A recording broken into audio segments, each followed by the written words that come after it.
Hello and welcome to the Durham Talents channel. My name is Jesse Durham. For today's interview, I'm going to be having a conversation with my friend Rob Brayton. He's a husband, he's a father, he's an author, and he is a professional in this infinite banking space. We recently met, have been having conversations, and we're bringing his origin story to you in this episode, and I hope that you enjoy, as I've enjoyed getting to know Rob better.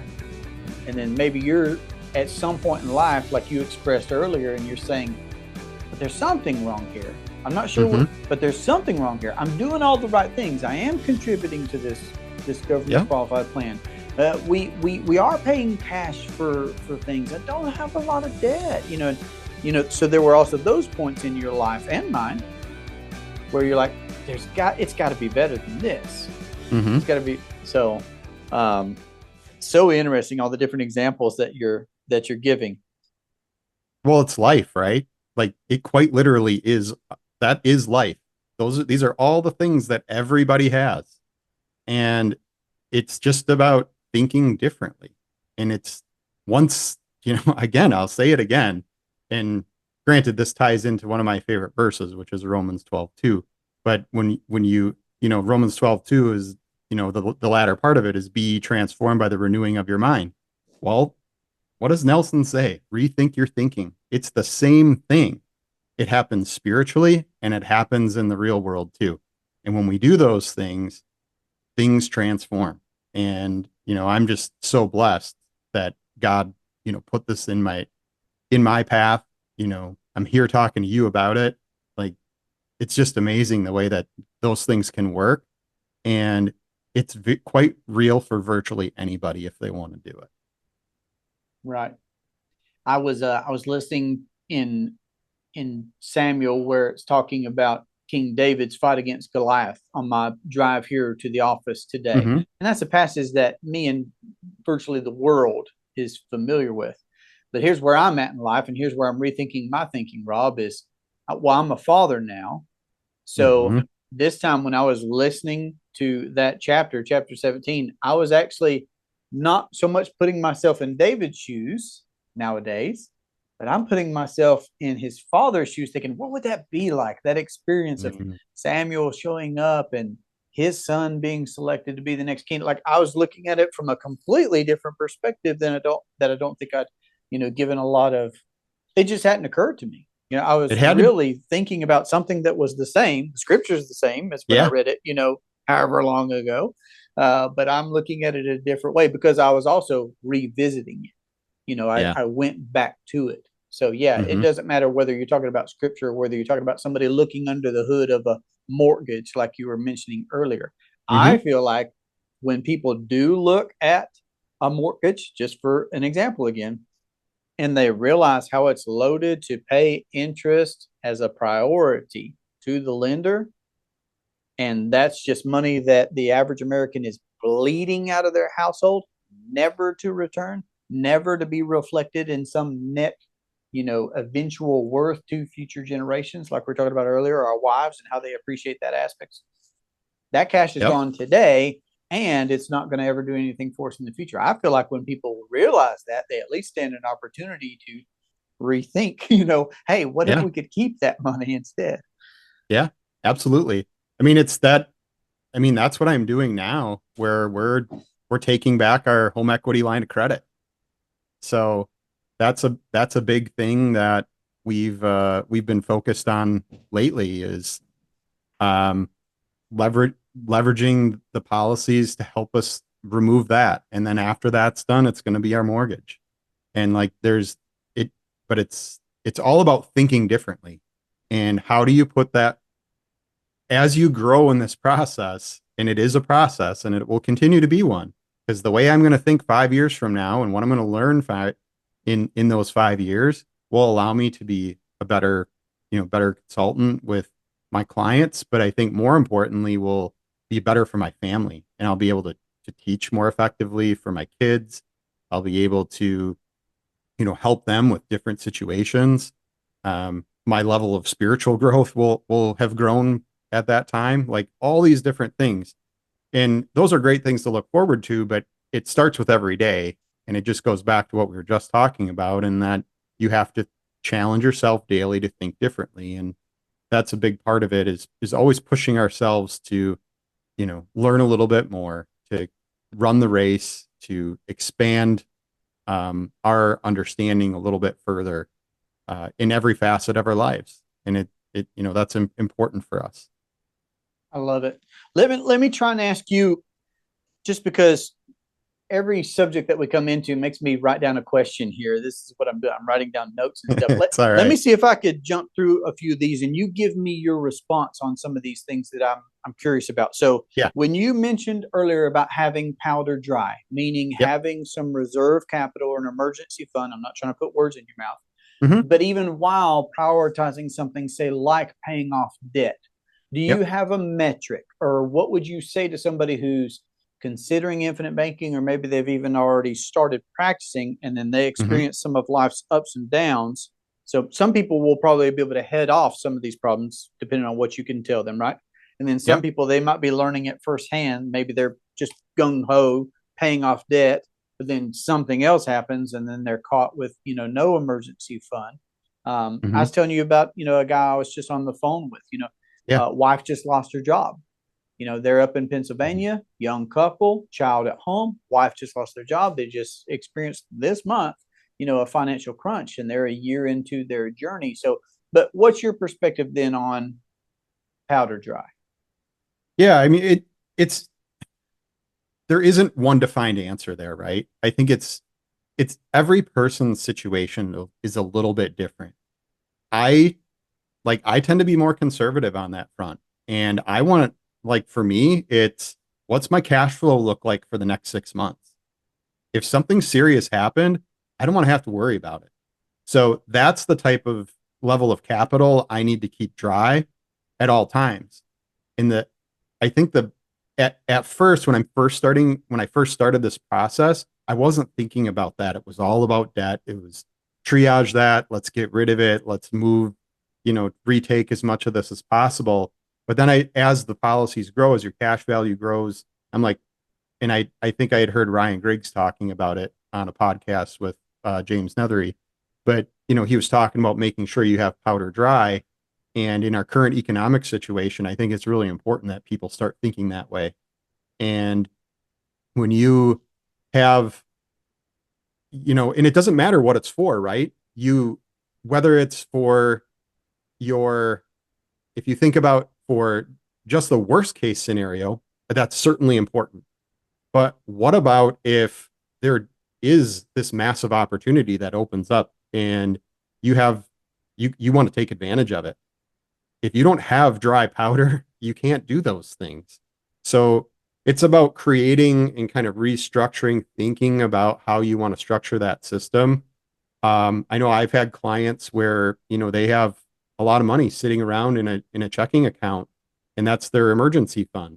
And I'm like, what's that really doing for you? Yeah, it's safety, it's instant liquidity, but why not put it in a different place, or think about, what that would do for you if that returned dividends for the rest of your lifetime, if that had guaranteed cash value growth over the rest of your lifetime.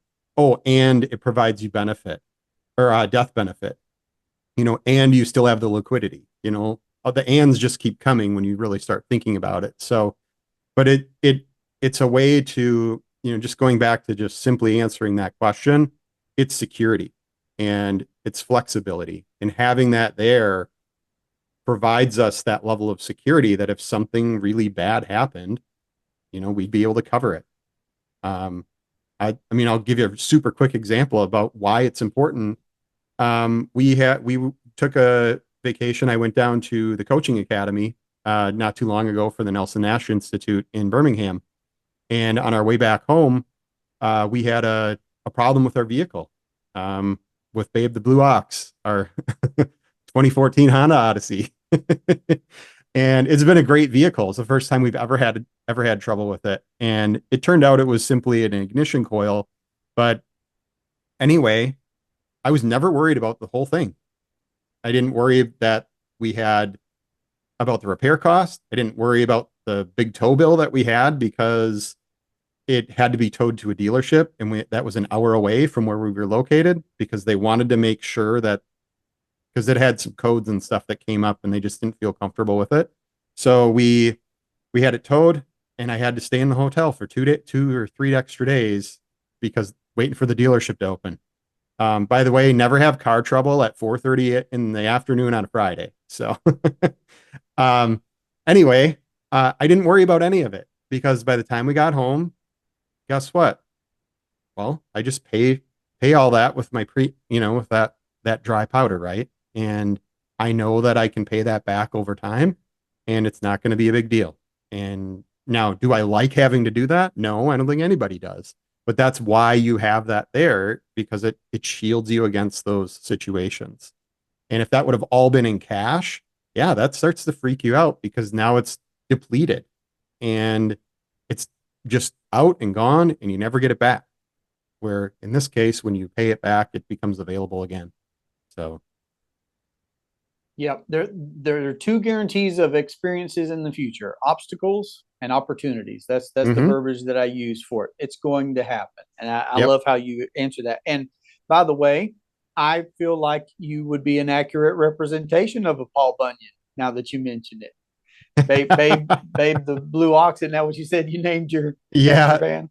my wife named it. That was on a trip we took in 2020 because we were like, this van doesn't have a name. So we kind of spitballed it around as we were driving out to South Dakota and we it came up with Babe the Blue Ox.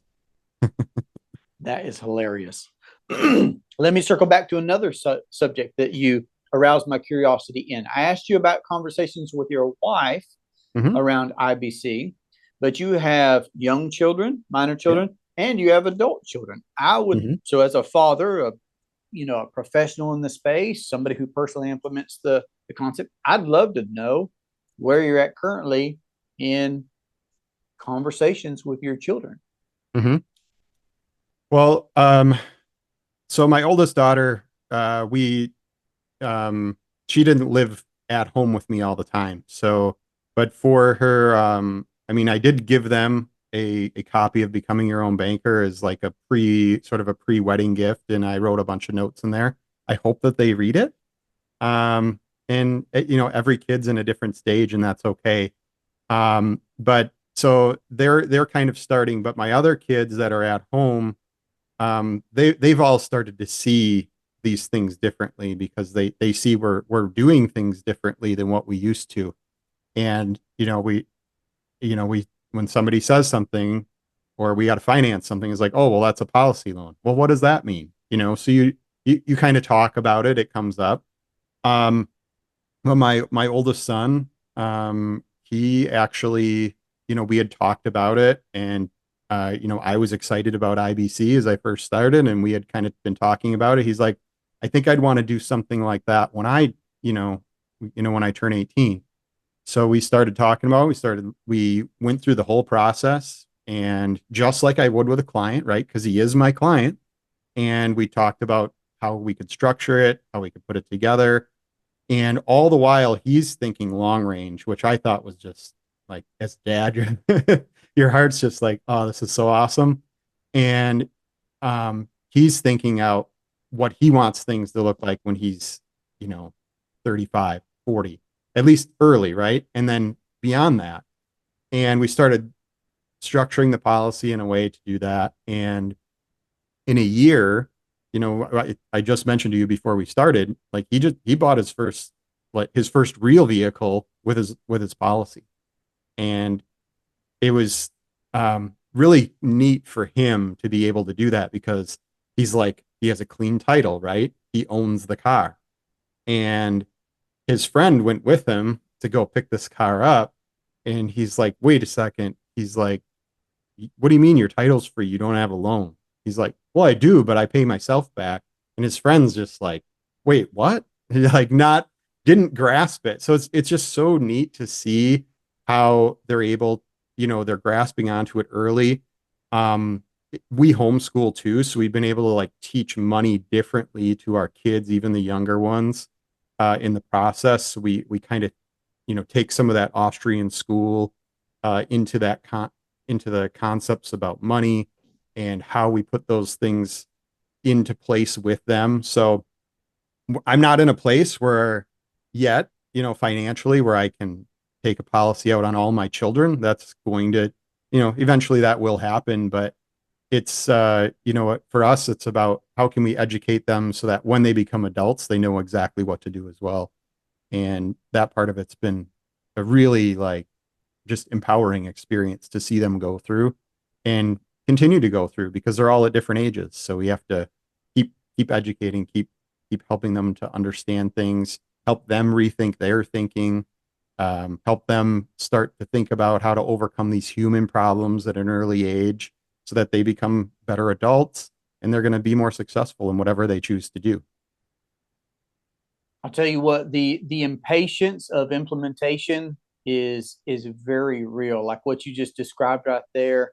You're encouraging me by hearing your stories. So I'm wanting to encourage you and everybody else that's listening as well, that when you begin this infinite banking journey and your mind's opened up to so much new possibility, and then when you realize that you can only do so much at a time, you just, Mm-hmm. the longest journey starts with the next step, right? Or the Yeah. first step, they say, right?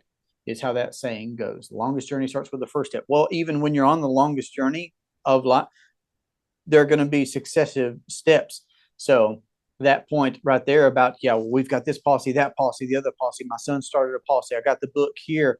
We still got more room to get policies on our young children moving.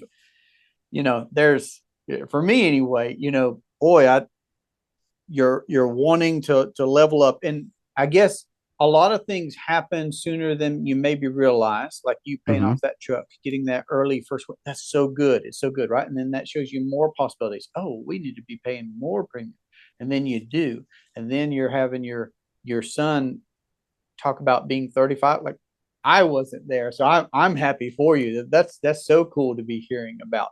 But Yeah. there's always another level, I guess, is what I'm saying here. So I'm just trying to commend you on where you're at. It's encouraging to me to hear where you're at. I love it.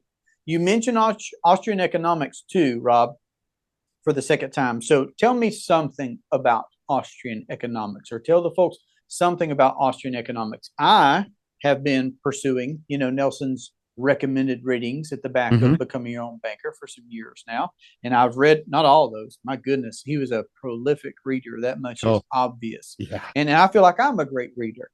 But for anybody that's maybe hearing about Austrian economics for the first time, what's your take on Austrian economics?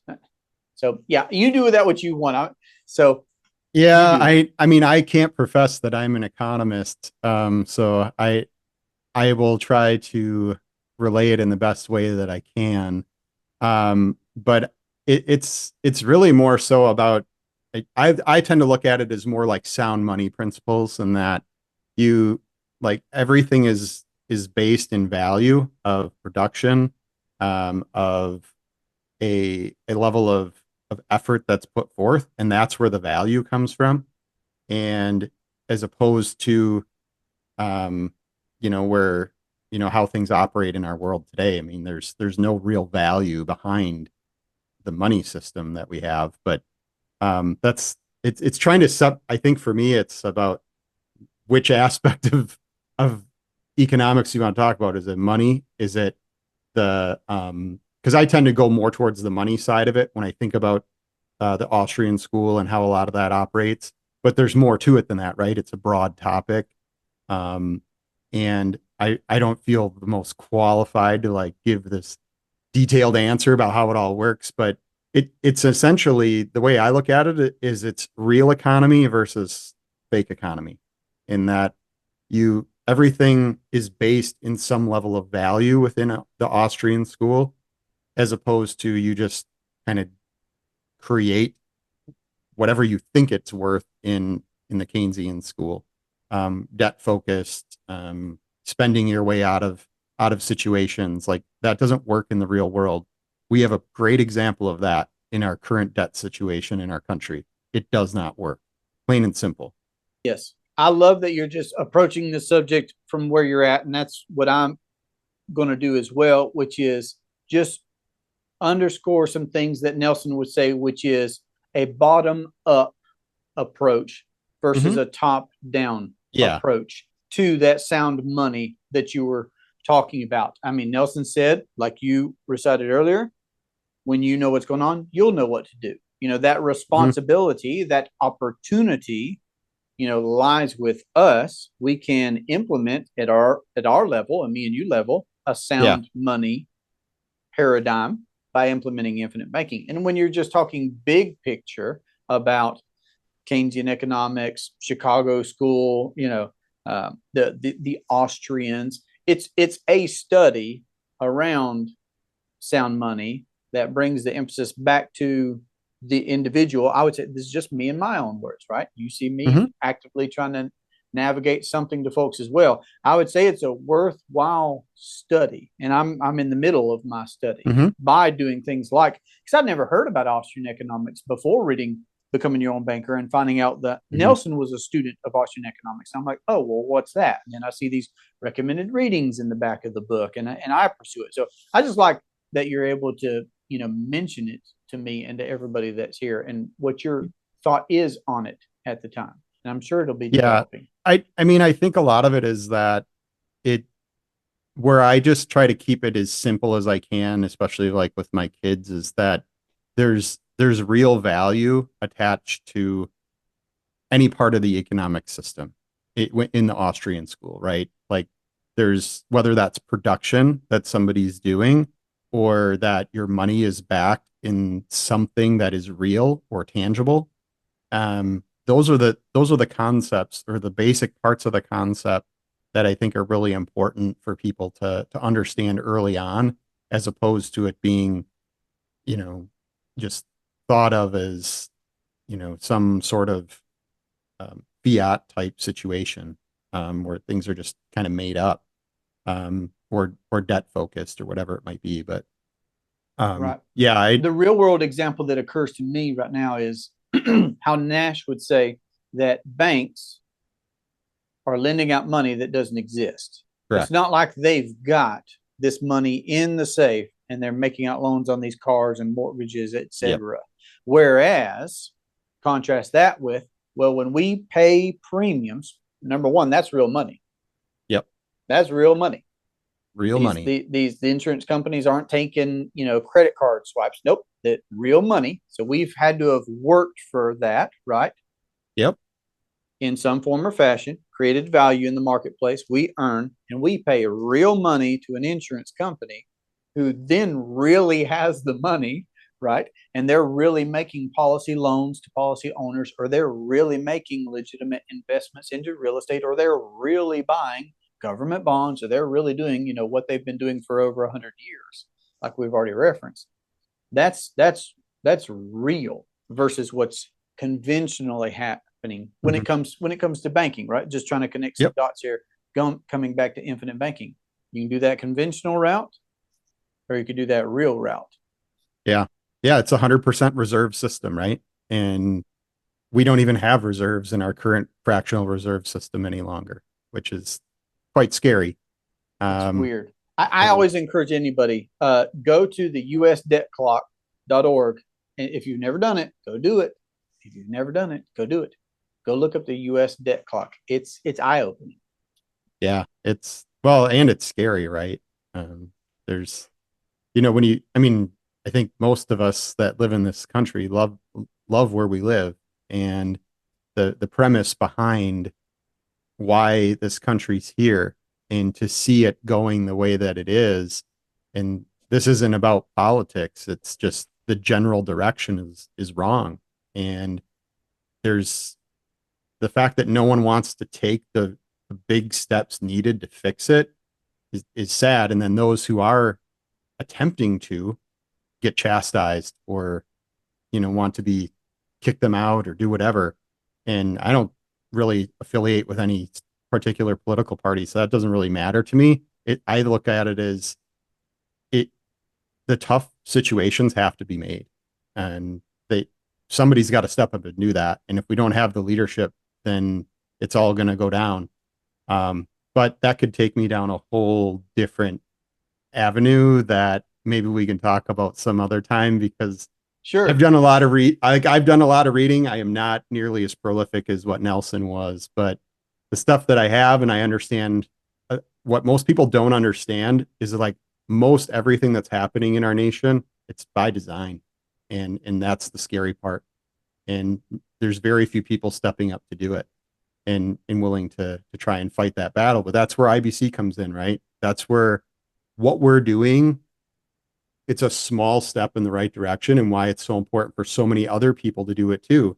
Because when we become operating, or when we start operating in this 100% reserve system, we remove a little bit more out of that banking system, and it removes a little bit more from that inflationary cycle that continues to happen, and it puts more and more control in our situation, and it actually will help build the middle class to a level that maybe isn't what most people would even think possible. But we got to start someplace, and that's what we're trying to do, or at least a part Yeah. of it. Yeah. Even if it's a small step, I would say it's a small step in the right arena, meaning that Mm-hmm. will actually affect people's lives. People like you, where infinite Yep. banking's made a legitimate, noticeable, massive difference in my life. So Mm-hmm. it's a small step in the right arena. Yeah, I feel like most people are willing to have macro conversations about the government this, the money that, the banks this. And I think they're worthwhile conversations. I'm not trying to completely sidestep that. But also at the same time, and here's where I like to give somebody like Dave Ramsey some due, because he says, and I believe this, that what happens in my house is more important than what happens at the White House. That's Absolutely. that's that's his verbiage, right? Like when Yep. you can take banking back to the me and you level, and you get free around, your lifestyle or your business or your legacy, and I mean that's the real stuff, right? Like if your Yeah. marriage is Absolutely. improved because you create some financial autonomy for yourself, Yeah. you take stress out of your life because you can tap into this dry powder, like you were talking about with the Mm-hmm. van and everything earlier. So I like having both the conversations. I'll just say it. I like having the macro conversations. I really like having the micro conversations. I don't think that there are enough micro conversations, No, but if definitely there, not. but we're here to promote that Yeah, because yeah, the absolutely. more micro conversations that are had around financial independence and autonomy, the more that it affects the whole anyway. Yep. All right. Another subject that you brought up to my notice was you went professional with Hmm. infinite banking. Sometimes yesterday I had a conversation with a lady, Rob, who for the second time has expressed some interest in being a professional in this space, not just in insurance, like you and many other people have had a license before, just like Hmm. many people have had a real estate license before. I mean, those are just a couple of areas where folks, Yeah. maybe had a time where they, had a friend who said, yeah, you should do this or whatever, right? So, but particularly for somebody who's interested in being a professional in the infinite banking footprint, do you have any suggestions? Do you have any thoughts that you'd share with somebody? Yeah, definitely. I would say number one, why do you want to do it? Because if it's not truly to help other people and to really, well, at least in my case, because I only do infinite banking, like that's what I do. That is this professional space that I'm in. So you your heart has to be in what helping other people. It's not about, oh, I want to do this because I want to get rich, or I want to do this because I want a discount on, feel like you're getting a discount on your next policy. Those are the wrong reasons to get into this business. Um, I would say number two is you got to think long range. Um, what do you want it to look like 15, 20, 30 years out? And then not only that, what does it look like for your clients 15, 20, 30 years out? Are you still going to be there? Are you still planning to be there? What about their kids? Who's taking care of them? So, like, those are the things that go on in my mind when I'm thinking of, when I first got into this was, okay, I want to do this forever. I have no plans to ever retire, at least in the traditional sense. Will I have passive income? Sure, like that'll happen. But I love what I do, and to me, this is fun. and I can do it from virtually anywhere with anybody. And that part of it is super exciting to me. And that's part of that fit into my long-term vision of what I wanted. And not only that, what it does for other people. But anyway, it's that long range thinking that I think is so critically important to have in this business. I mean, I've even talked to a couple of my kids, like it, you kind of see a little bit about what I do. Is this something you would ever think consider? I talked to my 12-year-old daughter about it. She's got a little different mindset in that she's very focused. She's very determined. So like she has some of those ideas, right? That maybe she could be a good fit for this. Will she be? I don't know. If she's not, then I have to explore other options, and I'm going to have to probably take somebody on at some point in the future that's a little younger than me. But that's also part of why we work in teams. I'm on a team, and we have people that if for some reason God calls me home early, I know I have people to help take care of my clients, and they will have that protection. That's one of the things that Luke and I have talked about is how do we ensure that our group stays together so that our clients and our clients' children, their grandchildren, always have a place to go. So that long range thinking is a really, really big part.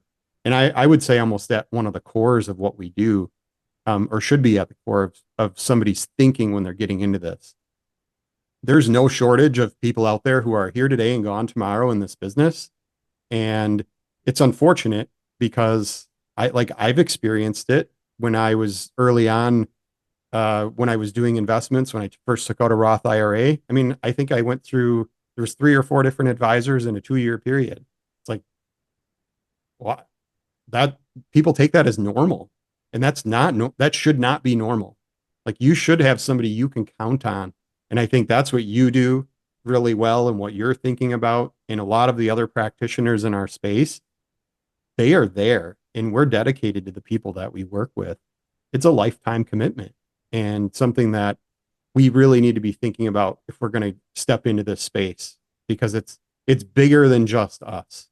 It's about expanding, what Nelson's dream was for the, people to really take back that function. And if we're doing what every other traditional financial person does, we're only, we're not doing it any service whatsoever. We have to make sure that we're doing the right things all the time to help bring that on to the next generation, and so on and so on.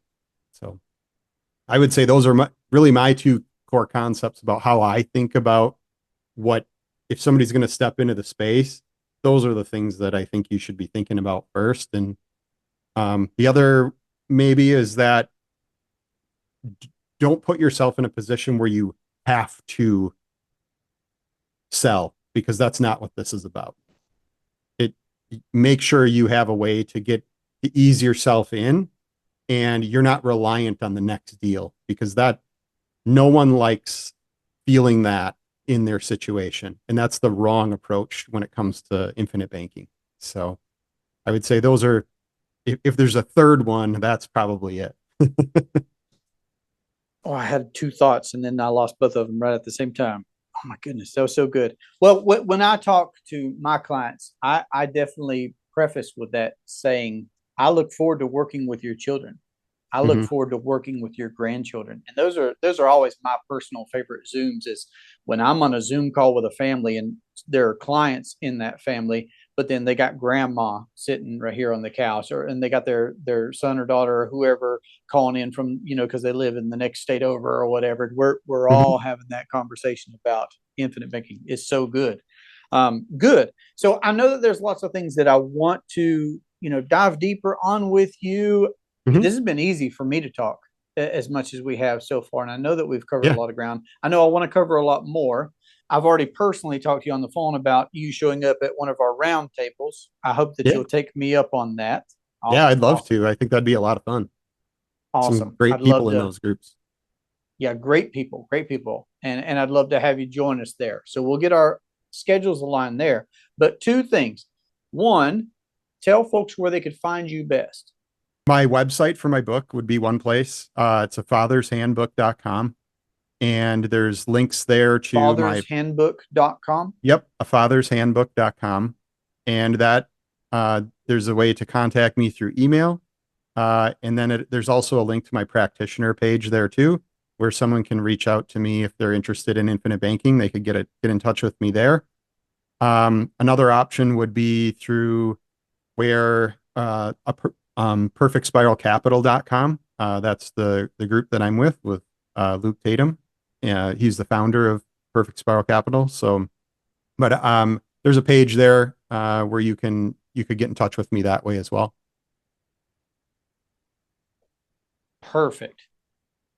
Because I want people to be able to reach out to you. And then if it's good with you, no, is there anything that you wish that I had have asked that I haven't asked, or that you would like to leave people with before we do transition to some rapid fire questions? I've got some rapid fire questions, but anything that you'd like to leave people with? Um, let's see. I would say for, and I think this really goes for anybody, but I mean, first and foremost, and I know some people may not like this, but I mean, if you don't really know the the powerful aspect of the freedom that you get from having Jesus Christ as your personal Lord and Savior, that needs to be something you really explore. And don't just take somebody's word for it. I mean, really go dig it out, search it out in scripture. It is amazing. Um, it changes your life, and it should. I mean, by all means, like it should change your life in a way that you could never imagine.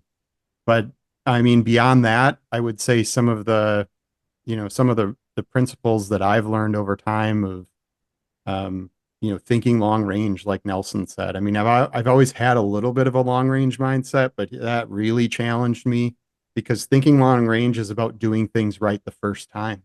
It's about like these are some of the concepts that I've taught my kids, and then I read Nelson's book, and it's like, hey, I kind of felt like a pat on the back because I was I was there. I just said it in a different way. And it was, if we do things right the first time, it means we're thinking long range and like continually rethinking our thinking. What we did yesterday might not be the best thing today. So we have to be willing to always change our thought process and really think about how we could improve upon what we've done. There's multiple ways to get things done.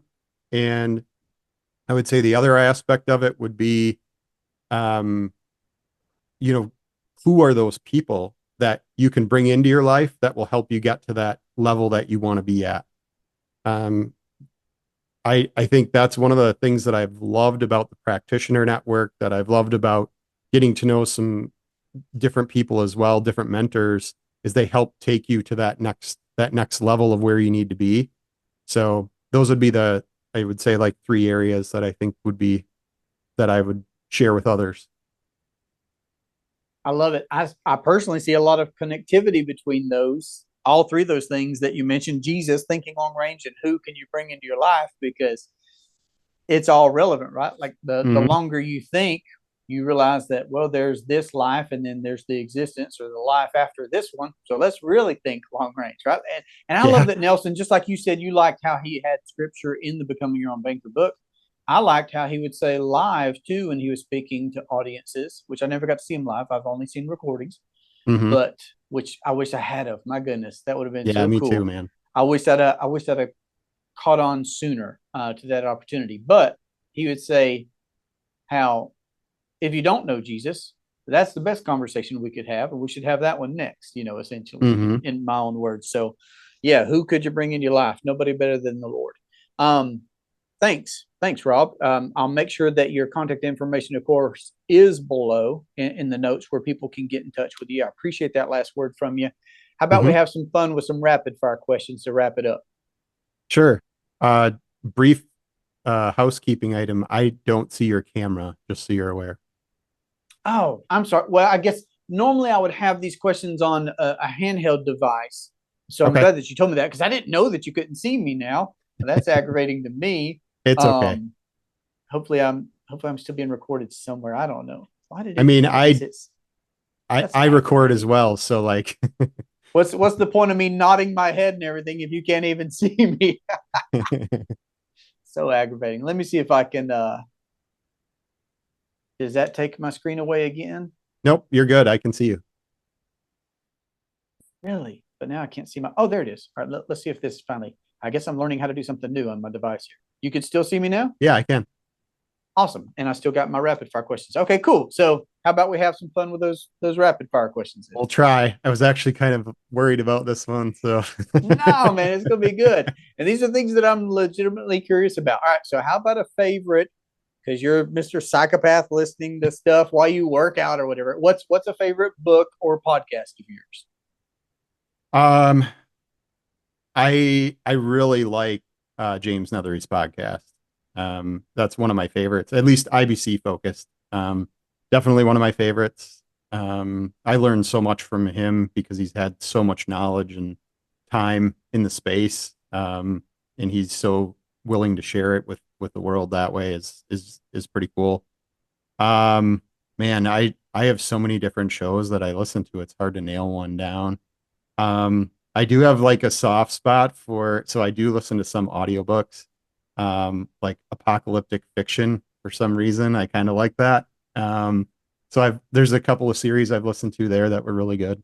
Um, but yeah, I would say those are probably some of my more favorite ones that I'm looking forward to every week, in showing up.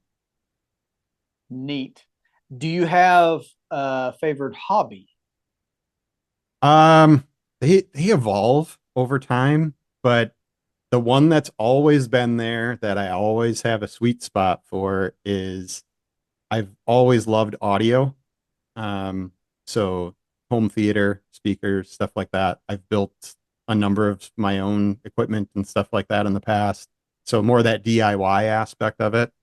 Um, so that's always been there. And then I would say open wheel racing, Formula One, IndyCar has always kind of been there for a while too. Cool. Yeah, you did mention about that upcoming trip with your boys. How Hmm. about a favorite quote? Could be a scripture, could be something else. Oh, there's so many good ones. Um, I put a bunch of them in my book, so they were written down, so I didn't have to remember them all. So Um, to get that answer, everybody should get a hold of Rob's book. no, That's I that's would say that probably one of the ones that does stand out to me is, and this started early on, and I think it was really prompting from the Holy Spirit when I look back in hindsight of where it led me in all the different ways that I went was, do you believe the truth or seek it? And it was one of those quotes that I always kind of held there. And it's really stuck with me in a lot of ways, in that it's caused me to have this inquisitive mindset in everything that I do, in that it leads you ultimately to the truth when you are willing to keep seeking. And um, I've found that. I found the truth of the gospel, right? Like that's one. I've found the truth about money and banking. Um, it, it's taken me a while to get to those places, but I've done that. But it doesn't stop there. It's about how do you then keep pushing and keep finding a way to understand the truth about, you might have found it in a couple of spaces, but there's a lot. It's a big world and there's a lot of people. So more to find out. I've never heard that one. I like it. How about I'm looking through my list right here. What's one of your go-to healthy habits? um, I would say, I mean, I bike a lot. Um, but what's really changed for me, so biking is more of a summer activity being in Wisconsin. But through some of the um, reading and listening I've done, I've really taken akin to walking. And I walk at a pretty brisk pace, but when I'm talking about walking, it's like I have a treadmill that I'll keep at my desk, and I actually burnt out two of them this year. One last year, one this year. So I had to now I'm having to upgrade. So I'm saving a little bit for that. But anyway, Um, I'm talking about walking, 8 to 12 miles a day. And like it is unbelievable what that does for your body. Holy cow. And a lot of times people would think like, oh, well, your feet are sore or it hurts. Well, I don't have any of that. It feels great. But if you think about how our creator put us together, like he made us to walk. So people used to walk all the time. If people would just walk more, it would put them in such a better physical condition, more so than what you'd ever realize. And I think that was the thing that blew me away over the last probably 18 to 24 months of instead of punishing your body with running and all this stuff, just walking even 4 miles a day, 3 miles a day will make a big difference in virtually anybody's life. I agree. I've adopted 10-minute walks after every meal. So every time that I eat through the day, That's it's an great. easy, structured way for me to get in a bunch of steps. And it's peaceful, it's enjoyable. It really You helps know, with your blood sugar too. you're right. I hear good things about the metabolism and everything. So walking, I love that one. All right. Sword or hammer? Oh, what sword? Because if it's the word of God, then I choose the sword. Well, isn't the word also referred to as a hammer? I see now I'm gonna have to go look up the verse, but um, I mean, as in terms of a more useful tool, obviously the hammer, if we're talking about the physical item. So okay. I was just curious. I've not used that question with everybody. I thought I could run it by you. So that's sure. interesting to me. What's the most impactful thing someone ever said to you? Ah, wow. Whew, that's a hard one. Um, I would say I gotta try not to be emotional, but um, when my parents told me after my I found out my oldest daughter was going to be born, because it wasn't in an ideal circumstance, but I think when they when they told me that they loved me and they were happy, even though that was a really challenging part of my life, and they showed me unconditional love in that moment, that was probably one of the most impactful situations that I've ever experienced. I love that. Love in a challenging time. That's beautiful. How about what's one of the most interesting places you've ever visited? Um, I think like for me, I've loved it uh like when I was a little kid, I when I like probably 9 or 10, I really wanted to be an archaeologist. So anything that kind of revolves around that aspect of things is really cool to me. And my wife and I, for our 20th anniversary, we went to Arizona and we visited the Pulaski ruins, which was it's a ways away from Sedona, but that's about where we were. And it was really neat to see that stuff firsthand. And then we had also, when my brother was married in Mexico, we went down to Tulum and I was able to check out some of the ruins there as well. Those things are really neat to me. I like that sort of stuff, amongst many other things, but it's just really cool to see an ancient culture and how they did things by observing what's still there. It was really fun. Absolutely. I know I've been in the Sedona area. It's a beautiful area. How about what characteristic do you value most in someone? I mean, there's a lot of them that I value, and I think every person brings a different aspect of value to your life in some way. But I think a lot of that has to start with authenticity. Is somebody truly authentic? If they are, then it's a lot easier to gravitate to them and work with them, talk with them, whatever it might be.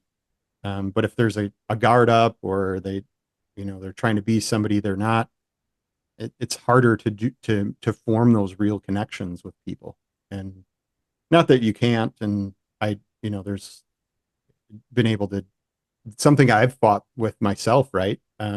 I think very early in my career, I always was trying to not with infinite banking, but just when I was younger, always kind of thinking about trying to portray somebody that I maybe wanted to be versus who I was.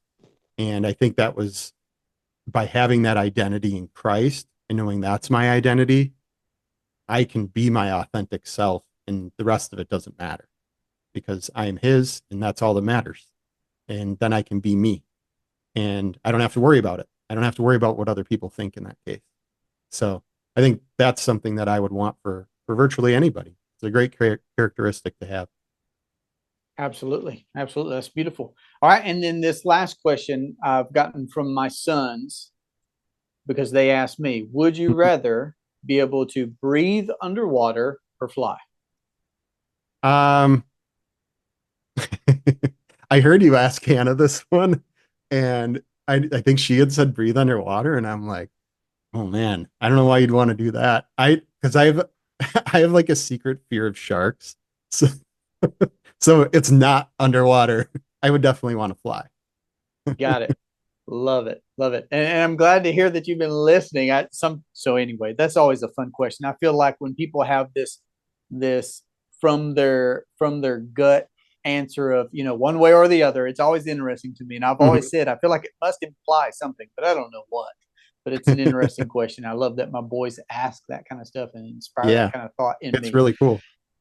Rob, this has been a pleasure for me, man. Thanks for coming on. I look forward to more conversations in the round table, but thanks for Yeah, being generous with your time. I'm going to have your contact information below. Like I said, I appreciate the time that you spent with me, man. absolutely. Yeah, it's been a pleasure. And great to hear, hear from you and then have this opportunity to talk with you. It's really cool. Appreciate it. Awesome. Well, that was an absolute pleasure for me to host my friend Rob on the channel. Remember, his contact information will be below in the show notes for you to be able to connect with him if you're already working with him or you would like to introduce yourself to him. You can always find me at durhamtalents.com. If you would, let me know down in the comment section below when I'm having these types of interviews what questions I may not be asking that you would like me to ask, or what more information you would like to have from folks when they are conveying their infinite banking journey to you. And my hope is that you live and leave a lasting legacy. Um, I like the format of just kind of talking about whatever comes up. Because it doesn't feel agenda focused, right? And I think that part of it's really good. Um, I think from a listener perspective, I do think that some people would maybe wonder like, well, where is this going? What's the point in some ways? So I'm not saying that that's how I feel, but I think there are some people when they're listening that they kind of think that each episode should have like a purpose. Well, Right. when you're And meeting I could, somebody, they don't always have that. So, right. Well, that's my answer currently. And I'm not saying it's right or wrong. And like I've said, I want to facilitate this conversation primarily, first and foremost, because I've met you now and yeah. I'm curious about things. Hmm. And there's a part of me that doesn't care what anybody else gets out of it, Yeah. except I also know that people like hearing other people. Yeah. Jesus told stories. Yeah. It's He sure did. Jesus told stories. And I feel like if I have people that come across my channel, there are going to be a lot of people that are going to connect with Rob about X, Y, or Z, just like they'll Mhm. connect with Hannah or whatever. You know what Yeah. I'm saying? Yeah. And then also by me satiating my own curiosity and try to build a relationship with you as a buddy in this space, Yeah. then when we hit record on this conversation, you get to offer that to people Yeah. and they can hear 2 hours of Rob before they even ever meet you. And they can self select saying, nah, not for me. Or it's like, oh, I homeschool my kids. I want to talk with Rob. And Hmm. I'm very happy to facilitate our conversation also for that purpose. Yeah. No, I like Um, that. It's cool. that's just that's my philosophy. So whether I, I don't know how much business sense it makes or what, but that's where my thinking is at currently, and Yeah. that's why I do it the way I do it, and that's why I talk the way that I talk because I'm asking the things that occur to me to ask Rob. You know what I mean? Yeah. No, I really like that. And I mean, you can definitely, I mean, I've noticed it not just today, but in other episodes I've listened to that you're just genuinely curious and you want to find out. So I like that. I think that's good. I'm, I mean, I just have to say, like, just genuinely speaking, just getting to know you has been great, right? Like, you're somebody that if we lived closer, I would totally hang out with you on the regular, right? Like, we have a lot of things that are similar that we're kind of doing even in our day to day life. That, um, it's just great to make friends with really cool people, and it's fun to talk. Yep. That's what I was thinking. After Sunday morning service, we'd be packing up our families with a Yeah, picnic lunch, and we'd be going on a hike somewhere, or you know what I'm saying, or we'd have a fire pit at the yeah. house, and y'all would be coming over or something. Well, That's I have exactly. ribs on the smoker right now, so it'd be like, hey, come on over. Don't tell me that. I tell you what, Wisconsin's one of the 4 states I've never been to, so I'm very curious Oh about the wow. infidels that I hear. Yeah, I'm down to 4. I need to go to North Dakota, Wisconsin, and Minnesota. So those are Well, you could hit close. all of those in one trip. I know. Well, so that's my plan is I want, and then Hawaii. So that'll Okay. be its own trip, of course. But I know I need to knock those 3 out together. So do it. I can't All believe right, Rob, you'll you only hear have from me. four Okay. states left. I know. I definitely want to hit all 50. Kudos to you. Appreciate it, man. All right. Talk to you soon. Okay. All right, sounds good. Thanks. See you, Have a buddy. great day, Jesse.